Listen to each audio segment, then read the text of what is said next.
اللہ رب العزت نے یہ جذبہ، یہ کیفیت صرف انسانوں میں نہیں بلکہ اللہ تعالیٰ نے یہ جذبہ اور کیفیت جانوروں میں بھی پیدا کیا۔ آپ نے دیکھا ہوگا جب کوئی جانور پیاسا ہوتا ہے، چاہے بیل ہو، بھینس ہو یا کوئی بھی جانور ہو، جب پیاسا ہوتا ہے اسے بھوک لگتی ہے، کوئی انسان اسے پانی پلا دیتا ہے تو پانی پینے کے بعد وہ جانور فوراً اپنا سر اٹھا کر کے جو سامنے انسان کھڑا رہتا ہے اس کی طرف دیکھتا ہے۔ جب پانی پیش کرتا ہے تو پیاس میں تو جانور اپنے پلانے والے کو نہیں دیکھتا، لیکن جب پی چکا ہوتا ہے، اس کا پیٹ بھر جاتا ہے، اس کی پیاس مل جاتی ہے تو فوراً سر اٹھا کر کے جانور اپنے پاس جو بھی رہتا ہے اسی کو پلانے والا سمجھ کر اس کی طرف دیکھتا ہے۔ یہ جذبہ اللہ تعالیٰ نے جانور کے اندر پیدا فرمایا۔ اللہ تعالیٰ نے ہر جاندار کے اندر یہ کیفیت پیدا فرمائی۔ ہر ایک کا طریقہ الگ الگ ہے، لیکن اللہ تعالیٰ نے یہ کیفیت ہر ایک کے اندر پیدا فرمائی۔ ہمارے اندر اللہ تعالیٰ نے یہ کیفیت پیدا فرمائی ہے، اور اللہ تعالیٰ نے ہر انسان کو، اللہ تعالیٰ نے ہر انسان کو دونوں حالت عطا فرمائی۔ دنیا کے اندر کوئی انسان ایسا نہیں ہے جو یہ دعویٰ کر سکے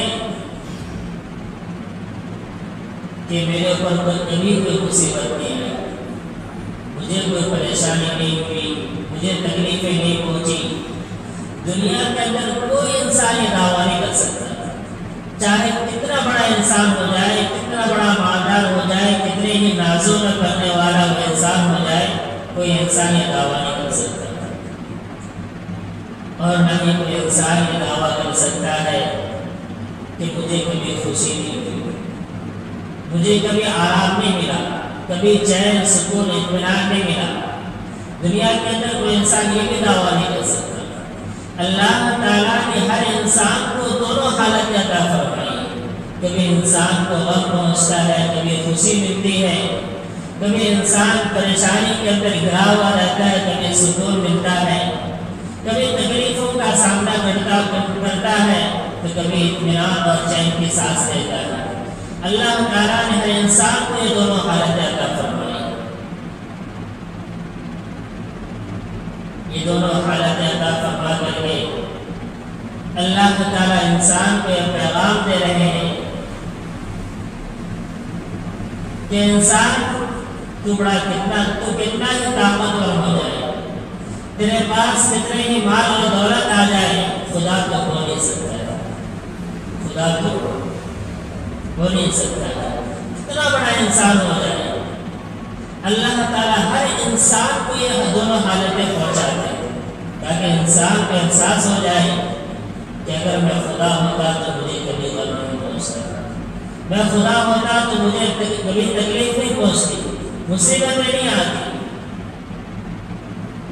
اور اللہ تعالیٰ انسان کو خوشیاں دے کر کے، اطمینان، چین، سکون عطا فرما کر کے انسان کو اللہ تعالیٰ یہ پیغام دے رہے ہیں کہ کوئی ہستی ہے جو تجھے اطمینان کی نعمت عطا کر رہا ہے، کوئی ذات ہے جو تجھے خوشیاں دے رہا ہے، کوئی تیرے اوپر ایسی ہستی ہے جو تجھے اطمینان اور سکون کی نعمت عطا کر رہا ہے۔ اللہ تعالیٰ یہ دونوں پیغام انسانوں کو دے رہے ہیں، اور ساتھ میں اللہ تعالیٰ انسانوں کو یہ بھی پیغام دے رہے ہیں کہ اگر تمہارے اوپر یہ دونوں حالتیں آئیں تو تمہیں کیا کرنا؟ اگر انسان کو غم پہنچے، تکلیفیں آئیں، پریشانی آئے تو انسان کو کیا کرنا؟ اور اگر انسان کو خوشی ملے، اطمینان ملے، سکون ملے تو اس وقت انسان کو کیا کرنا؟ اللہ تعالیٰ نے دونوں حالتوں کا احکام اور پیغام میں انسانوں کا عطا فرمایا۔ آپ قرآن کریم پڑھیں، اللہ تعالیٰ نے قرآن کریم کے اندر ایسی ایسی چیزیں بیان فرمائی ہے جب وہی چیزیں ایک سائنسداں پیش کرتا تو اس کو اس کی ایجاد کہتے ہیں، حالانکہ اللہ تعالیٰ نے یہ ساری چیزیں برسوں پہلے تک بیان فرما دی۔ آپ سائنس کی کتابیں پڑھیں تو اس میں یہ بتایا جاتا ہے کہ سب سے پہلے کس سائنٹسٹ نے یہ چیز ایجاد کی کہ جانور کے پیڑ پودوں کے اندر احساس ہوتا ہے، جس طرح انسانوں کے اندر احساس ہوتا ہے، جانوروں کے اندر احساس ہوتا ہے، اس سے خوشی محسوس ہوتی ہے، غم محسوس ہوتا ہے، گرمی سردی محسوس ہوتی ہے، اچھا برا محسوس ہوتا ہے، اسی طرح پیڑ پودوں کے اندر بھی چیزیں محسوس ہوتی ہیں۔ لیکن کسی سائنسداں نے جگدیش چندرا بوس اس نے لوگوں کو یہ چیز بتائی تو سارے لوگ خوشی میں اس کے قدم چومنے لگے، اور اتہاس میں لکھا جانے لگا کہ سب سے پہلے سائنسداں ہے جس نے یہ چیز ایجاد کی۔ حالانکہ قرآن کریم اٹھا کر دیکھے، اللہ تعالیٰ نے کائنات کے وجود میں آنے سے پہلے چیزیں بیان فرما دی۔ اللہ تعالیٰ نے کائنات کے وجود میں آنے سے پہلے چیزیں بیان فرما دی۔ اللہ تعالیٰ نے قرآن کریم کے اندر بیان فرمایا، قرآن کریم سے پہلے جو تورات، انجیل، زبور تھی، آسمانی کتابیں تھی، صحیفے تھے، ان ساری آسمانی کتابوں کے اندر، صحیفوں کے اندر اللہ تعالیٰ نے چیزیں بیان فرمائی۔ قرآن کریم کے اندر بھی اللہ تعالیٰ نے بیان فرمایا، لیکن کمی یہ ہے کہ ہم نے اپنے قرآن کو چھوڑ دیا۔ کمی یہ ہے کہ ہم اپنے قرآن کو نہیں پڑھتے۔ جتنے بھی بڑے بڑے سائنسدان ہیں، بڑے بڑے لوگ ہیں، وہ قرآن کا ترجمہ پڑھتے ہیں، قرآن نہیں پڑھتے لیکن قرآن کا ترجمہ پڑھتے ہیں۔ قرآن کا ترجمہ پڑھ کر کے بہت سے لوگ ہیں جنہوں نے اسلام کا قبول کیا، اور آج وہ لوگ ہیں کہ اسے وہی مسلمان ہو کر کے قرآن کو چھوڑ رہے ہیں، قرآن کی تلاوت کو چھوڑ رہے ہیں، قرآن میں کیا پیغام دے رہا ہے اس کے پیغام کو چھوڑ رہے ہیں۔ میرے بھائیو، تم یہ قرآن کریم پڑھ کر کے دیکھیں، جس سکون کو حاصل کرنے کے لیے آپ پوری دنیا کا چکر کاٹ لیں، سکون کو حاصل کرنے کے لیے پوری دنیا کا چکر کاٹ لیں، اسپتالوں میں جائیں، مزاروں میں جائیں، کہیں بھی جائیں، اس سکون کو حاصل نہیں کر سکتے جو سکون آپ قرآن پڑھ کر کے حاصل کر سکتے ہیں۔ کبھی ٹینشن میں، غم میں قرآن پڑھ کر کے دیکھیں، اللہ رب العزت نے قرآن کریم کے اندر وہ سکون عطا فرمایا، پوری دنیا میں کا وہ سکون نہیں عطا کر سکتے۔ لوگوں نے بتایا، انگریز نے لکھا ہے، وہ انگریز جو قرآن کے دشمن ہے، اسلام مسلمانوں کے دشمن ہے، ان انگریزوں نے اپنی کتابوں کے اندر لکھا ہے کہ سب سے زیادہ سمجھ کر پڑھی جانے والی کتاب قرآن کریم ہے، اور بنا سمجھے سب سے زیادہ پڑھی جانے والی کتاب بھی قرآن کریم ہے۔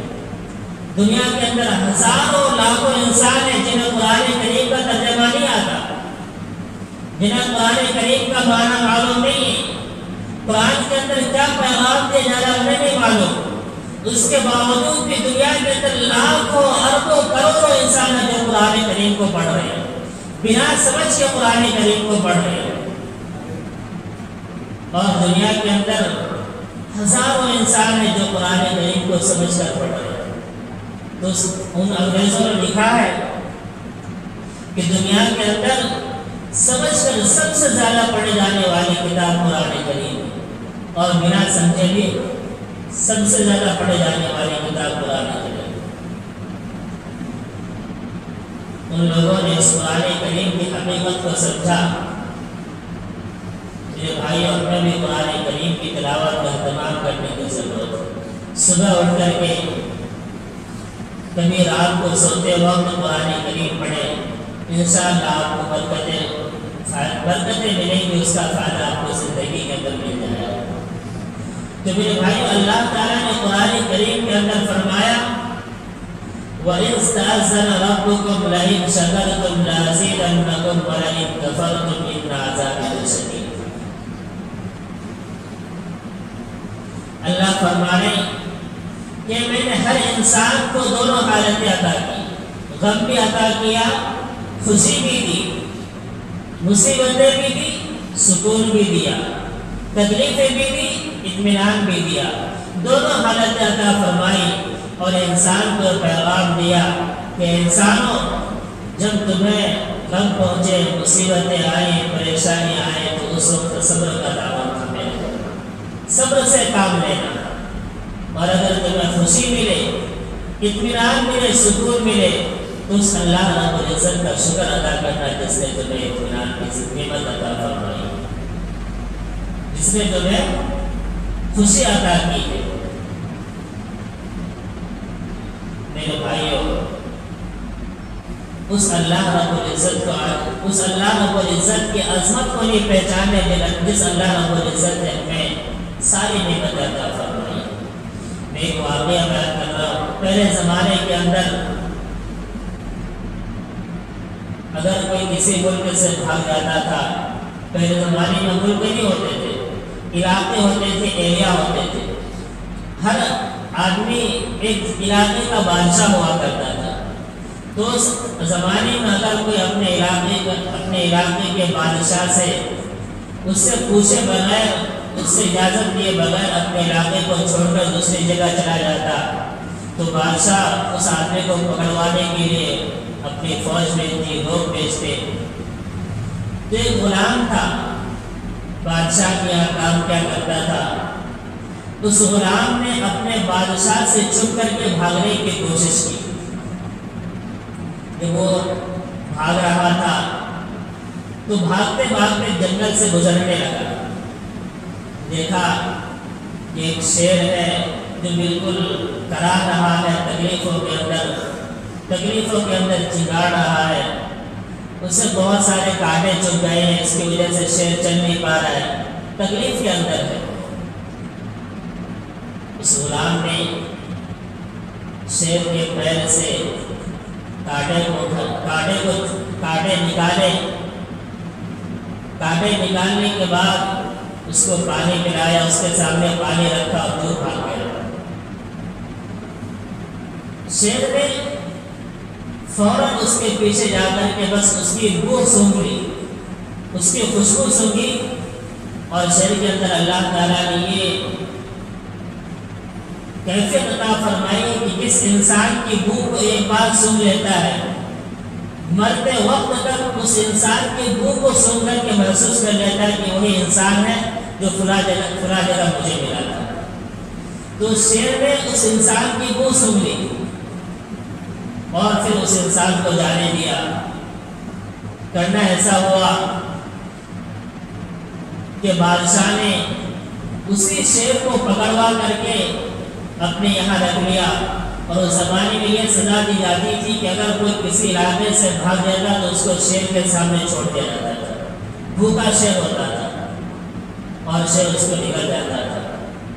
تو جب اس غلام کو پکڑ لیا، وہ غلام پکڑا گیا، اسی غلام کو اسی شیر کے سامنے چھوڑ دیا گیا، اسی بھوکے شیر کے سامنے چھوڑ دیا گیا۔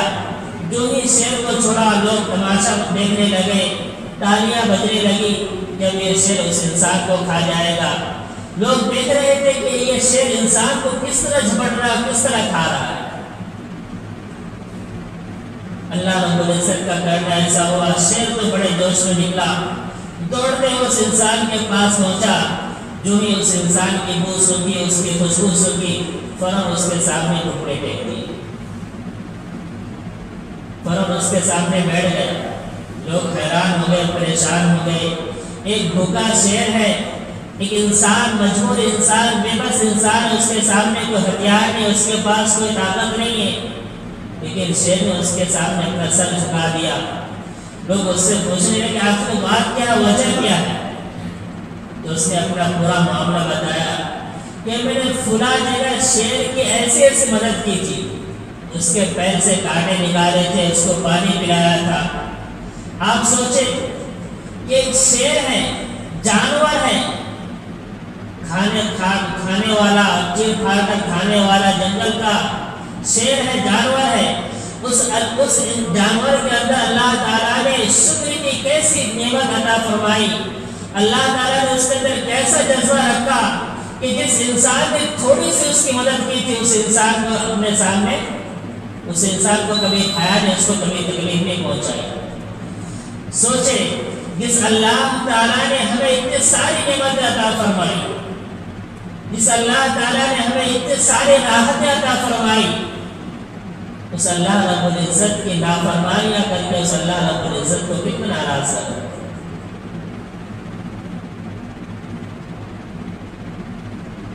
اللہ نے قرآن کریم کے اندر فرمایا اِنَّا وَجَدْنَاهُ صَابِرًا نِعْمَ الْعَبْدُ إِنَّهُ أَوَّابٌ۔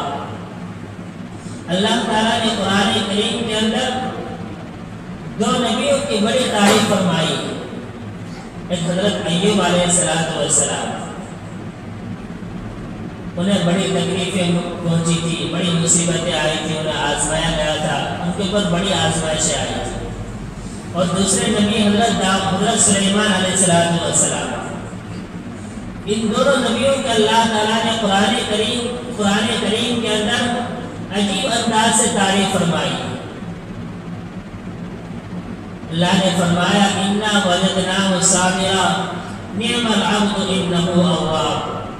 ہم نے حضرت ایوب کو بڑی بڑی مصیبتیں تھیں، مال بھی چلا گیا، اولاد بھی ختم ہو گئی، بیویاں بھی چھوڑ کر بھاگ گئی، بہت ساری مصیبتیں آئی، بڑی پریشانی ان کے پر آئی۔ اللہ فرماتے اِنَّا وَجَدْنَاهُ صَابِرًا، لیکن بندہ ایسا تھا کبھی بھی میری ناشکری نہیں کی، ہمیشہ صبر سے کام لیتا رہا، ہمیشہ میرا شکر ادا کرتا رہا، اور یہ کہا یا اللہ جس بھی حالت میں تو رکھے تیرا ہی شکر ہے۔ اللہ نے فرمایا اِنَّا وَجَدْنَاهُ صَابِرًا نِعْمَ الْعَبْدُ إِنَّهُ أَوَّابٌ۔ دنیا کے اندر یہ میرا بڑا اچھا بندہ تھا۔ دوسرے نبی حضرت سلیمان علیہ السلام ہے، اللہ نے قرآن کریم کے اندر فرمایا وَوَهَبْنَا لِدَاوُودَ سُلَيْمَانَ نِعْمَ الْعَبْدُ إِنَّهُ أَوَّابٌ۔ اللہ تعالیٰ نے حضرت سلیمان علیہ السلام کو بڑی بادشاہ عطا فرمائی تھی۔ اس دنیا کے اندر حضرت آدم علیہ السلام سے لے کر قیامت تک نہ جانے کتنے بادشاہ ہوئے اور ہوں گے، لیکن اللہ فرمانے جیسی بادشاہ میں نے سلیمان کو دی تھی، قیامت تک کوئی ایسا بادشاہ نہیں بن سکتا۔ پوری دنیا کے اوپر ان کی بادشاہ تھی، اور بادشاہ صرف انسانوں کے اوپر نہیں، ہوا پر بھی حکومت کرتے تھے، چڑیا پر بھی حکومت کرتے تھے، جانور پر بھی حکومت کرتے تھے، جنات انسان ہر چیز پر ان کی حکومت تھی۔ اگر ان کو کہیں جانا رہتا تھا گاڑی پر یا گھوڑے پر نہیں جاتے تھے، ہوا کو حکم دیتے تھے ہوا مجھے فلاں جگہ لے کر چل، ہوا ان کو اڑا کر کے اس جگہ لے کر پہنچا دیتے تھے۔ ان کو کہیں کنواں کھدوانا رہتا تھا، کچھ کام رہتا تھا، اپنے جنات کو حکم دیتے تھے کہ فلاں جگہ کنواں کھدوانا ہے، فلاں کام کرنا ہے، جنات فوراً وہ کام کر دیا کرتے تھے۔ کسی کے بارے میں کچھ معلوم کرنا ہے، کہیں کو خبر پہنچانی ہے، پرندوں کو حکم دیتے تھے، کبوتروں کو حکم دیتے تھے کہ یہ پیغام فلاں جگہ لے جا کر پہنچا دو۔ تو اللہ تعالیٰ نے ان کو بڑی بادشاہ عطا فرمائی تھی، پوری دنیا کے اوپر ان کی بادشاہت تھی، ہر چیز پر ان کی بادشاہت تھی۔ ایسا بڑا آدمی اللہ رب العزت کے سامنے جھک کر کہتا مولا یہ سب کچھ تیری نعمت ہے۔ اللہ نے فرمایا وَوَهَبْنَا لِدَاوُودَ سُلَيْمَانَ نِعْمَ الْعَبْدُ إِنَّهُ أَوَّابٌ۔ میں نے ان کو ساری چیزیں عطا فرمائی، لیکن کبھی بھی ان کے اندر غرور نہیں آیا، تکبر نہیں آیا، کبھی بھی میری طرف سے ناشکری نہیں کی، ہمیشہ میرا شکر ادا کرتا رہا۔ آج ہمیں تھوڑی سی نعمت ملتی ہے، تھوڑے سے پیسے آ جاتے ہیں، تھوڑی سی مالداری مل جاتی ہے، تھوڑا سا خوشی محسوس ہوتی ہے، اللہ رب العزت کو بھول جاتے ہیں۔ میرے بھائیوں، ہمیشہ اللہ رب العزت کا شکر ادا کرتے رہنا ہے، تکلیفیں پہنچے تو اللہ رب تو صبر کا دامن تھامے رکھنا ہے، اب ہمیشہ اللہ رب العزت کی عبادت کرتے رہنا ہے. دعا کریں کہ اللہ تعالیٰ مجھے اور آپ کو بھی عبادتوں پر عمل کی توفیق عطا فرمائے. جنہوں نے سنتیں کی پڑھی وہ سنتیں